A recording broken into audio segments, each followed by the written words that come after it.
शोर से बहुत दूर सुरम्य पहाड़ियों के बीच एक स्वर्ग सा गांव था। उत्तराखंड की खूबसूरत वादियों के बीच पालमपुर गांव में पंडित रमाकांत सेमवा जी का घर था। घर छोटा था किंतु खुशियों से भरपूर था। गांव में पंडित रमाकांत जी का बड़ा नाम वर्चस्व था, बड़ी इज्जत थी। गांव में धन दौलत से ज़्यादा अच्छे व्यवहार, अच्छे कर्म, धर्म नियम से चलने वाले व्यक्ति की होती है।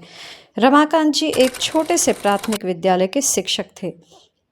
अपनी आजीविका, अपने अध्यापन, गांव में लोगों के घर पूजा पाठ में पंडित की तरह सबके पूजा पाठ अच्छी नियम विधि से करते।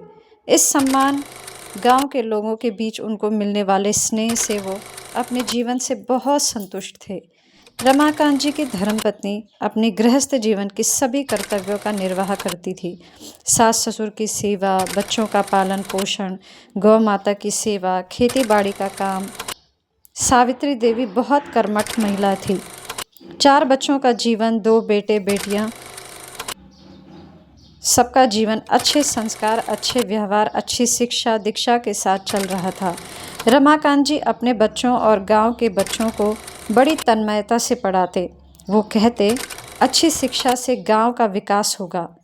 समय बीतता गया। उन्होंने दोनों पुत्रियों सीमा और रीता का विवाह अच्छे घर खानदान में कर दिया।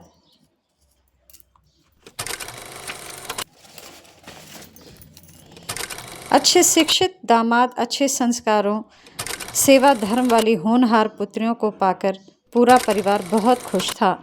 बेटे सुरेश और नरेश को भी उच्च शिक्षा के लिए गांव से बाहर शहर देहरादून भेज दिया गया। कुछ वर्ष बाद वो भी सरकारी अध्यापक की तैयारी करने लगे, पर अब समय बड़ा कठिन है। वो रोजगार के लिए एक बेटा बेंगलोर और एक दुबई निकल गए। पैसों की माया ऐसी लगी कि वो और तरक्की के लिए मेहनत करने लगे। बस साल में एक बार आते। किसी तरह से छुट्टियों में रमाकांत जी ने अपने बेटों के लिए सुयोग्य कन्या देखकर विवाह करवा दिया। सब कुछ बढ़िया चला। रमाकांत जी के माता पिता का निधन भी हो गया था। अच्छी रीति रिवाज के साथ उन्होंने हर कर्तव्य निभाया। अब रमाकांत जी भी सेवानिवृत्त हो गए थे, रिटायरमेंट हो गया था।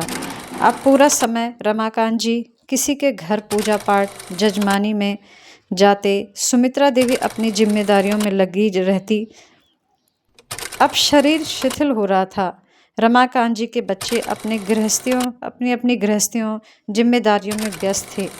अब शहर की हवा ऐसी लगी कि एक रात के लिए बच्चे हाल चाल पूछने 2-3 वर्ष में आते।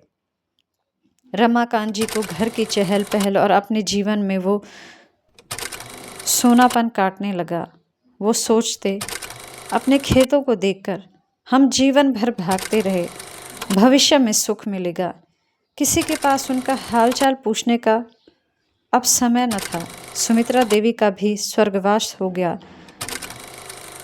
रमाकांत जी अपने खेतों को देखकर वो जिम्मेदारियों वाला समय याद करते और कहते कि वो समय कितना अच्छा था।